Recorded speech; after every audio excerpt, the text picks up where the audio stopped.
I am the tofu golem. Please enjoy the video. In this video, I will show how to make an omelet for beginners. Start by choosing fresh eggs, salt, and pepper, then whisk until slightly frothy. Preheat a non-stick skillet over medium heat and add butter to coat the pan, tilting to spread evenly. Pour the eggs, tilt the pan, and lift edges as it sets, adding fillings before folding carefully into a neat half-moon. Gather simple tools and ingredients before you begin to avoid rushed mistakes. Crack 2 or 3 eggs into a bowl, season, and whisk until uniform. Prep fillings by chopping them small so they heat quickly and evenly. Heat the skillet first, then add a small knob of butter so it foams but does not brown.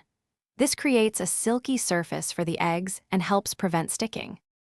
Master a gentle cooking rhythm, medium heat, constant attention, and small movements with the spatula. When eggs begin to set, tilt the pan and lift edges to let uncooked egg flow underneath for even doneness. Add fillings when the surface is mostly set but still moist, then fold the omelet into a half-moon and let residual heat finish cooking. Rest a minute before serving to let flavors meld and texture settle. Thanks for watching. Consider subscribing if we helped you today.